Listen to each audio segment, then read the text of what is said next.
Good afternoon. Hoping that this video finds you and your family well and safe, and wishing you a happy Thanksgiving, as well as an early Shabbat Shalom.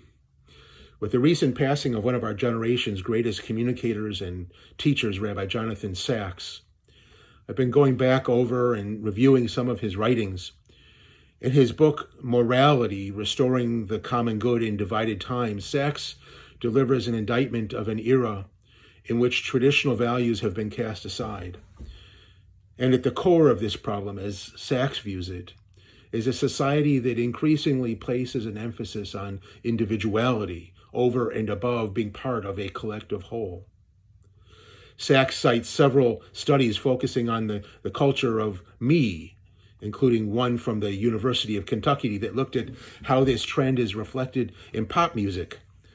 Looking at the lyrics from hit songs since 1980, it turns out that there's a precipitous drop in the songs containing the words we and us, as well as a dramatic increase in songs that feature I and me.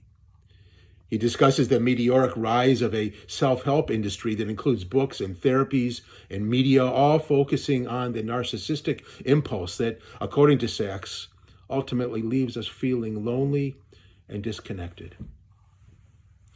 If ever there were a biblical character that felt lonely and disconnected, it was Yaakov Jacob at the beginning of our Parsha this coming week, this coming Shabbos, the Parsha of vayetze. The Parsha opens with the words, vayetze Yaakov mi Beersheva vayilech Harana.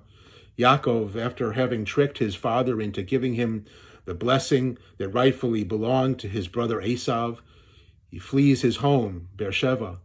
He leaves behind his family, his disappointed father, his brother who is presumably seeking revenge, and he wanders about on his way to his uncle's home in Haran. Despite the erstwhile attempts of our classical biblical commentators to attempt a redemption of Yaakov from his selfish behavior, a plain and simple reading of the text reveals an isolated, immature, and egotistical young man, badly in need of stepping outside of himself. That is, until he lies down and dreams.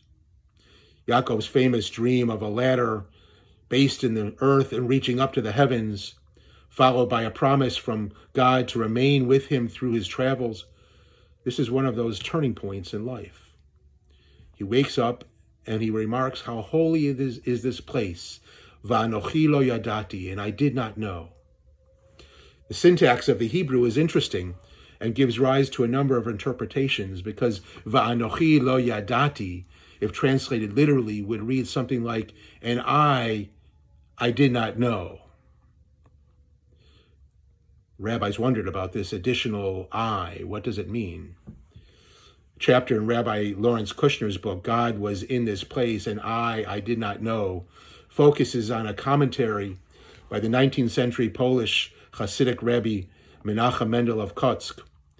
The Academy of the Kotsker Rebbe was dedicated to finding the bare, unadulterated truth within the biblical and Talmudic texts.